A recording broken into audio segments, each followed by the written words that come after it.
दिल्ली आबकारी नीति मामले में दिल्ली के मुख्यमंत्री अरविंद केजरीवाल के खिलाफ राउज एवेन्यू कोर्ट में सुनवाई हुई है, जिसमें उन्हें बड़ा झटका लगा है। राउज एवेन्यू कोर्ट ने केजरीवाल को ईडी के समक्ष 17 फरवरी को पेश होने के निर्देश दे दिए हैं। इधर ईडी के तरफ से की गई छानबीन पर आम आदमी पार्टी ने कई तरह के सवाल भी खड़े किए हैं। दिल्ली पुलिस के क्राइम ब्रांच के दर्जनों सीनियर अफसर, एसीपी लेवल के अफसर पहुंच जाते हैं मुख्यमंत्री आवास पर और 5 घंटे मुख्यमंत्री आवास पर खड़े रहते हैं, मीडिया को लेके जाते हैं और जिद पे अड़ जाते हैं कि जब तक हम मुख्यमंत्री जी को हाथ में एक नोटिस नहीं थमाएंगे हम यहां से नहीं जाएंगे। किसने अधिकार दिया आपको? हमने सीधा सवाल पूछा उनसे, किस अधिकार के तहत आप ये कह रहे हो कि क्या ये कोई एफआईआर है, क्या कुछ ऐसी धारा है कि नहीं आपने इसको मुख्यमंत्री के हाथ में थमाना है, मुख्यमंत्री दिल्ली के सारा काम छोड़ के केवल ये समन्स या नोटिस रिसीव करने में आ जाए? कोई एफआईआर नहीं था, कोई प्रिलिमिनरी इंक्वायरी नहीं थी, कोई समन्स नहीं था, ना कोई आईपीसी की धारा, ना कोई सीआरपीसी की धारा, कोरी चिट्ठी पे एक नोटिस था और केवल मीडिया में यह चलाने के लिए कि क्राइम ब्रांच पहुंच गया है अरविंद केजरीवाल के घर पर। पंजाब के मुख्यमंत्री भगवंत मान ने कहा है कि राउज एवेन्यू कोर्ट के नोटिस पर हम ऑर्डर का अध्ययन कर रहे हैं, कानून के मुताबिक कदम उठाएंगे, कोर्ट को बताएंगे कैसे ईडी के सभी समन गैर कानूनी थे। वहीं भारतीय जनता पार्टी प्रवक्ता शहजाद पूनावाला ने केजरीवाल पर हमला बोलते हुए उन्हें भ्रष्टाचार का बेताज बादशाह बताया है। आज सत्यमेव जयते कह सकते हैं, सत्य की जीत हुई और केजरीवाल जी के प्रोपेगेंडा, झूठ, विक्टिमहुड कार्ड की हार हुई।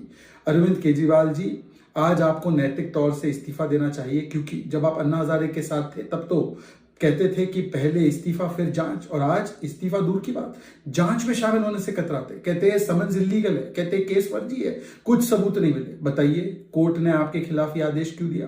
कोर्ट आपको कह रहा है प्रस्तुत हो जाइए, समन्स को इल्लीगल तो नहीं कहा। ये इसलिए हो रहा है क्योंकि अरविंद केजरीवाल जी जानते हैं वो शराब घोटाले के सरगना है, मास्टरमाइंड है। अरविंद केजरीवाल जी जानते हैं कट्टर ईमानदार नहीं, ये कट्टर भ्रष्ट है। चाहे संजय सिंह हो, चाहे मनीष सिसोदिया हो, चाहे विजय नायर हो, इनको कोर्ट से राहत नहीं मिली। यहां तक कि कांग्रेस पार्टी ने भ्रष्टाचार के खिलाफ, अरविंद केजरीवाल के खिलाफ एक प्रेस कॉन्फ्रेंस की है, क्योंकि आज अरविंद केजरीवाल अन्ना हजारे के साथ नहीं, लालू प्रसाद यादव और सोनिया गांधी, राहुल गांधी जैसे नेताओं के साथ है। तो भ्रष्टाचार को अब वो टॉलरेट कर सकते हैं। भ्रष्टाचार पर उनका व्यू चेंज हो चुका है। आज उनको केवल और केवल विक्टिमहुड कार्ड नहीं, आज उनको रिपोर्ट कार्ड देना चाहिए कि शराब घोटाला कैसे किया, कैसे हजारों करोड़ों रुपए शराब घोटालेबाजों को कमाए, कैसे 2.5 से 12% कमीशन बढ़ाया, प्राइवेट सेक्टर को होलसेल दे दिया, किस प्रकार से मैन्युफैक्चरिंग और ब्लैकलिस्टेड कंपनीज को आने दिया। पर इन सवालों से भागते हैं और भ्रष्टाचार करते हैं। बेताज बादशाह है भ्रष्टाचार के और भगौड़े नंबर 1 है। जब आरोप इन पर लगते हैं तब भी ये भागते हैं, और आरोप लगाते हैं झूठे, जब नोटिस पहुंचती है इनके पास पुलिस की तब भी ये भागते हैं। ये भ्रष्टाचारी और भगौड़े नंबर 1 है, आज ये सिद्ध हो चुका है। बता दें कि ईडी ने अपनी याचिका में दिल्ली के सीएम पर आरोप लगाया है कि दिल्ली शराब नीति मामले में 5 बार समन भेजने के बावजूद वो बातचीत में शामिल नहीं हुए हैं, न ही इस मामले में उनका रवैया सहयोगी वाला है। दिल्ली के सीएम का पूछताछ में शामिल न होने के बाद ईडी ने राउज एवेन्यू कोर्ट का रुख किया था। वहीं दिल्ली बीजेपी प्रदेश अध्यक्ष वीरेंद्र सचदेवा ने कहा है कि अगर केजरीवाल ने कुछ गलत नहीं किया तो पेश क्यों नहीं हो रहे हैं। हमारी समझ में नहीं आता कि जांच एजेंसी से डर कैसा। अगर आपने चोरी नहीं की तो डरना क्यों? लेकिन वो शख्स जो कागज़ की नाव पर सवार है वो जानता है कि दरिया उफान पर है। उसे पता है अरविंद केजरीवाल को पूरा देश, पूरी दिल्ली माननीय प्रधानमंत्री मोदी जी के नेतृत्व को स्वीकार कर रही है। पूरा देश मोदी जी को तीसरी बार प्रधानमंत्री के रूप में देखना चाहता है। ईडी का 3 राज्यों के 16 ठिकानों पर सर्च ऑपरेशन फिलहाल जारी है। कांग्रेस नेता और उत्तराखंड के पूर्व मंत्री हरक सिंह रावत के घर पर छापेमारी की गई। दूसरी तरफ आईएफएस अधिकारी सुशांत पटनायक के घर ईडी ने छापेमारी करते वक्त नोट गिनने की मशीन भी मंगवाई है।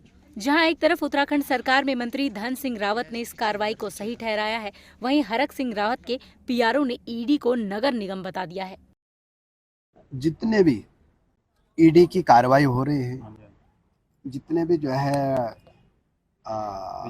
विजिलेंस की कार्रवाई हो रही है, ये सब स्वतंत्र बॉडी है।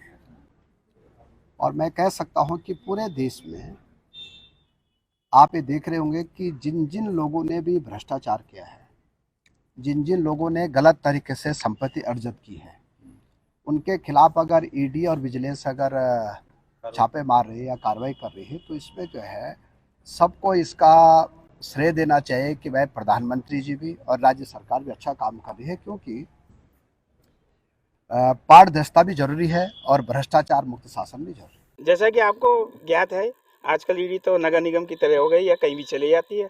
कोई मामला ऐसा है ही नहीं कि जो ईडी हमारे यहाँ आ सके। सिर्फ वही चुनावी कि हम हरिद्वार से लड़ रहे हैं और वो सीट निकाल रहे हैं कांग्रेस से, तो उससे घबरा के जो है ईडी की कार्रवाई करवा दी। जब तक बीजेपी में रहते हैं तो वॉशिंग मशीन के रूप में रहते हैं ना, अब तो कांग्रेस में आ गए तो अपराधी हो गए। वो तो सबको मालूम है, पूरे देश को मालूम है। बता दें कि इसके एक दिन पहले दिल्ली में आम आदमी पार्टी के कई नेताओं के घर ईडी की छापेमारी हुई थी, जिसमें आम आदमी पार्टी सांसद एमडी गुप्ता और केजरीवाल के पीए भी शामिल हैं।